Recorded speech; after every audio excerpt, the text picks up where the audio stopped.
Good evening, everyone. Sorry I'm a couple minutes behind, but I had to find some lighting that would work. Welcome to Faith and Recovery Live. We are still the outdoor version, but the bugs aren't as loud this time, so you may not be able to recognize that. But yeah, so Faith and Recovery Live, we're going to have, hi Ashley, we're going to have a different topic this time, and I am always open to anyone bringing up a topic, someone throwing something out there that we want to talk about or discuss or comment on that has to do with the topics of faith and recovery. But I haven't had anybody throw anything out there, so we're just going to go with something that I have been looking at, thinking over, talking over with some friends. There's a couple concepts, a couple ideas, a couple pieces of what it means to live a good life that are sometimes seen to be in conflict or seen to be opposing each other. And what I'm talking about are these two categories. One is called justice, and one is called compassion. Now, what we mean when we see these two words is very different from person to person. But typically, broadly, the way these two are defined, justice is some kind of rule keeping, some kind of faithfulness to a code, a law, a keeping of a law, the protection of that law. That's justice. We have in our country, we call it the justice system.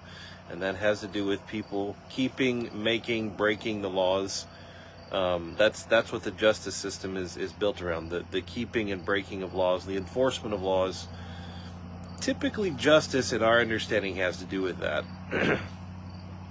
The other word, compassion, in our language, usually has to do with someone feeling some kind of empathy or sympathy with the situation someone else is in and trying to do something about it. Compassion is not just feeling sorry for someone. Compassion is not just feeling bad about something. Compassion is seeing myself as connected to the difficulties or sufferings or troubles of someone else, and then taking that feeling or that position I find myself in and doing something about it. Now, there's some interesting connections between these two words. Both of them are action words. If you think about it, some people can talk about justice or talk about compassion as if these were not action words, as if these were more descriptors of internal attitudes. But when you look for someone who is actually living a life of justice or living a life of compassion, these are active people. These are active words. To live out justice, to live out compassion, these are active things. These require, like, moving your hands and feet, doing something, performing some kind of work or activity. Justice and compassion both. They also have to do with, typically, at least broadly, other human beings. So compassion, true, you can have compassion on yourself. That's possible. But usually when we talk about compassion, we're talking about the relationships between humans, the relationships between people. When we talk about justice, it's the same thing. How do we keep these relationships fair? How do we keep them equal? How do we keep them best for everyone? In addition to that, or next to that, then there's a list of what most people would see as conflicts or contradictions between these two ideas, justice and compassion. Justice is typically thought of as inflexible or not moving, not changing. You may have heard the phrase, no one is above the law, meaning that this is the same rule for everyone at all times with no exceptions, no ifs, ands, or buts. This is the way it is for everyone. That's justice. Compassion, on the other hand, has, in most people's minds, a lot more to do with bending the rules. Yes, you haven't met the requirements, but we're going to go ahead and let you do this or that or the other because we have compassion. You might see this as the person that's running the rides at Disneyland. Hey, Eli. And they have compassion on the kid that's a little too short, and they let them go ahead and go on the ride. I'm not saying that's a good idea. I'm just saying that's a picture. So justice and compassion are often seen to be at odds with each other, or at least two different sides of a coin, or two different ends of a spectrum. And so a lot of times what we feel like we're supposed to do is to somehow find a balance between these two things, and seeing them as mutually exclusive, or things that you cannot do both at the same time. Some people are challenged. They cannot talk and work at the same time. Some people cannot, chew gum and wash dishes at the same time. However, that's a very good question, Ashley. There is a word in the Bible. This word is tzedek. It has to do, a lot of times it's translated as righteousness. It's translated as trueness. It's translated as justice. It's translated as charity. There's all kinds of words that are connected to this word. But this word is actually, in that language, the complete putting together in the same bottle of justice and compassion. And this is the kind of compassion that you see in the heroes of the Bible. So you have a gentleman who he is getting married, and he has kept himself clean and pure and faithful, and yet his wife suddenly winds up pregnant, and he hasn't been with her. And so he decides, you know what, I don't know what she's gotten into, I don't know what's up with her, but if I bring this to the elders of the village, they're going to kill her. That is the penalty. At the very least, she will be publicly shamed and be unable to care for herself or have a way to support herself. That's the best possible outcome. And it says that he decided, you know what, I'm going to do this privately. I'm going to do kind of quiet. I'm just going to kind of turn her back over to her parents. I'm not going to make this a big deal. And it calls that man just. Now, that man didn't keep the rules strictly.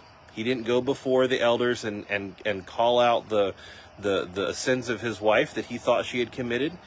He didn't take her to the temple and have her perform the ritual that was prescribed for a marriage when a man thinks his wife is cheating on him. He didn't do that either. He did something completely different. He had mercy. He was compassionate. And yet this word of justice is applied to that. How can that be? Well, because he took compassion and justice and fused them together. He was tzedek. He was righteous. He was true. He was just.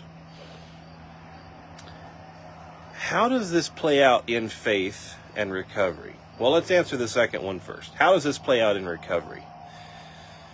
The way this plays out in recovery is sometimes called tough love. You may have heard that, tough love, where you have a sponsor that will not let you get away with anything.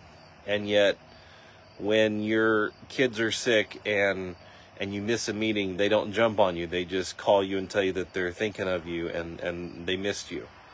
But when you sit down across the table doing homework, they're nitpicky for rules. But then when they can see that it's overwhelming you, they'll say something like, okay, well, just do the best you can.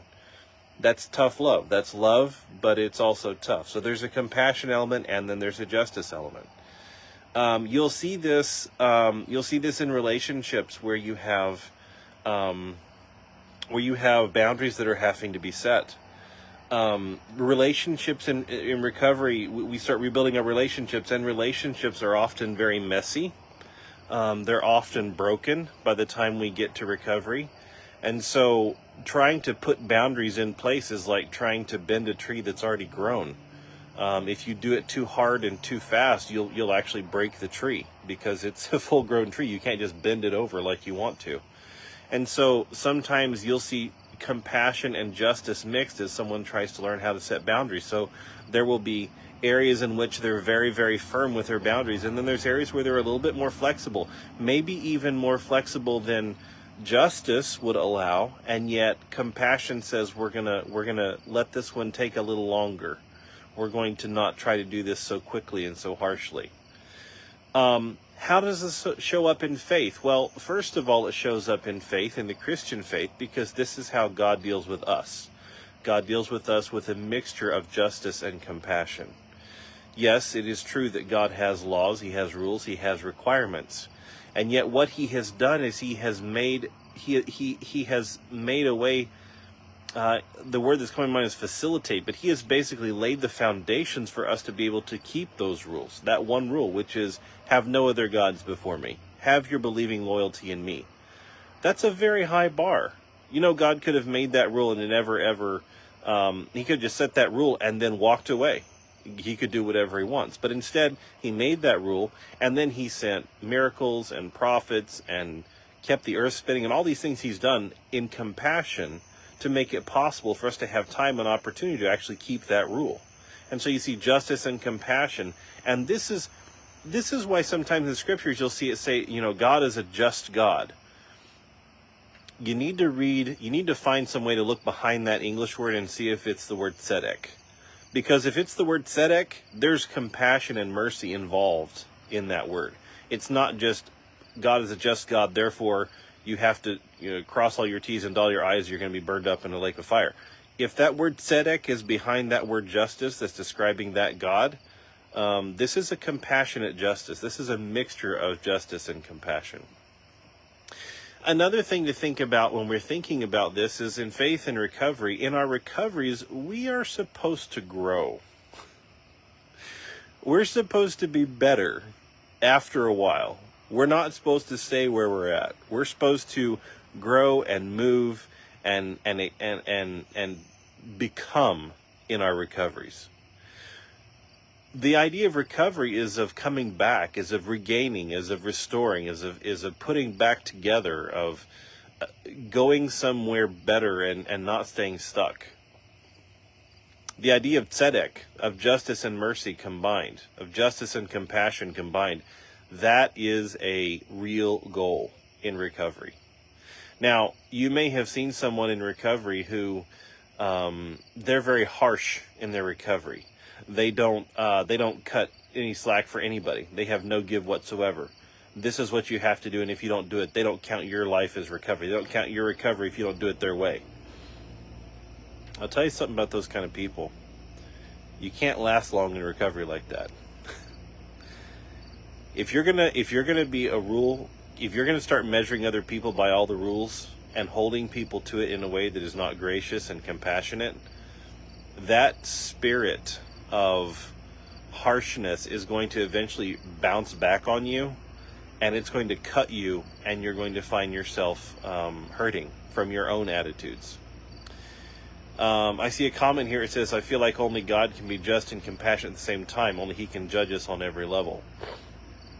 I would agree with that to a point, and yet there are places in the text where we are commanded to do these very same things. And so whether we do it perfectly or not, we are commanded to strive for this. This is a quality that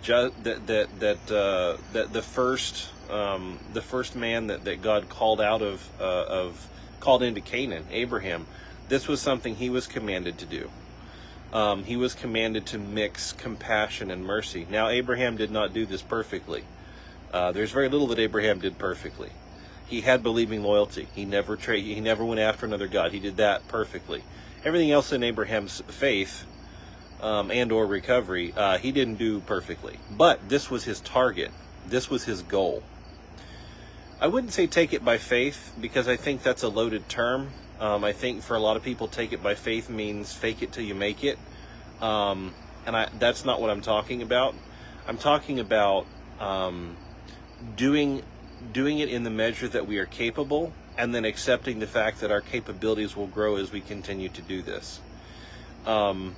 It's kind of like, I think I mentioned, I don't know if it was on Faith Recovery Live or not, but if you want to become a basketball star, you make choices and you live your life as if you were a basketball star, and then you become a basketball star.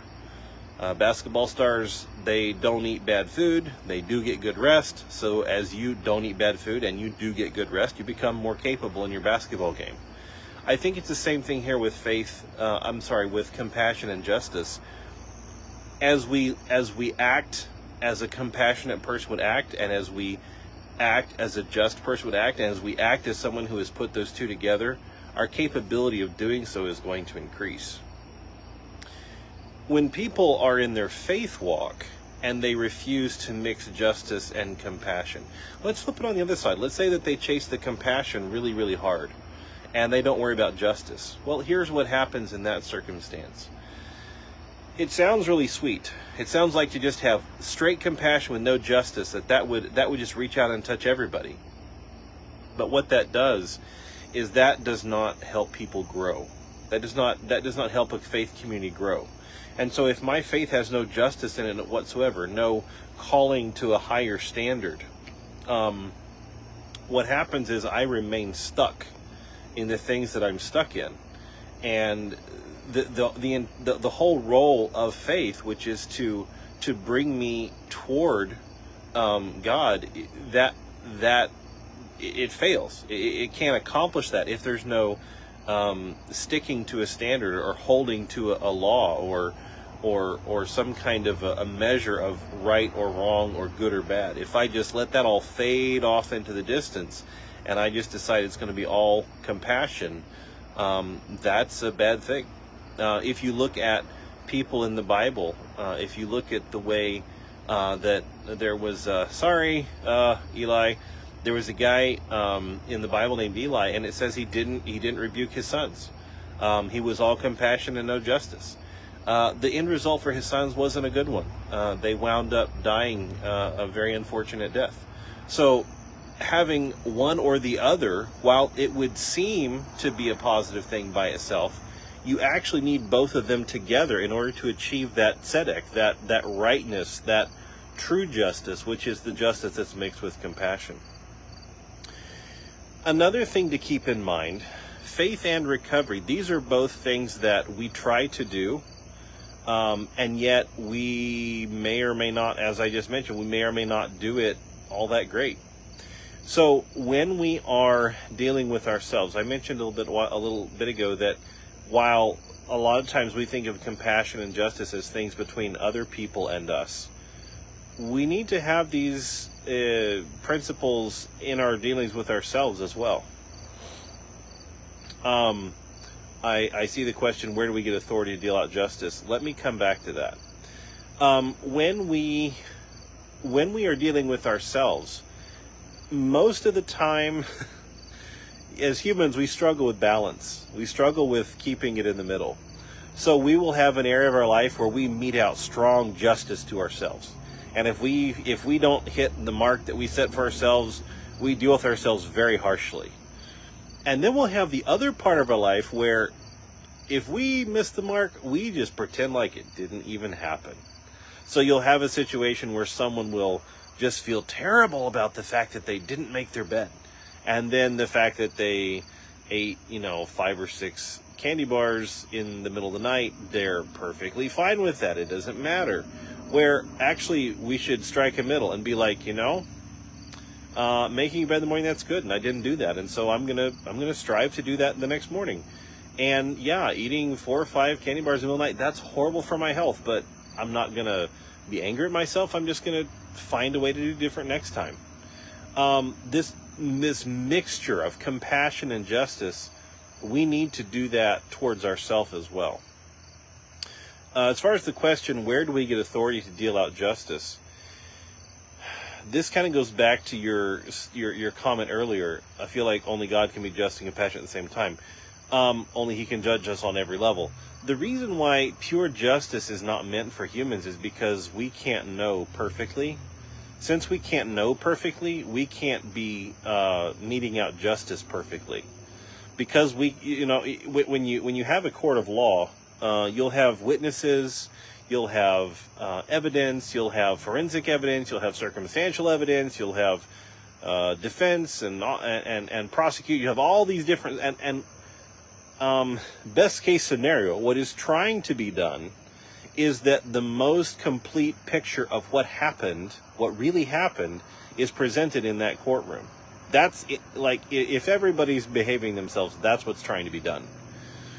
The reason is because no one person can see it all, know it all, feel it all, understand it all, experience it all.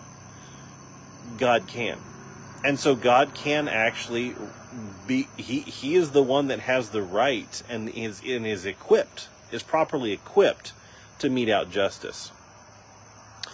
As humans, we don't have that capability. We can't do that. And so that's why it's not ours to do.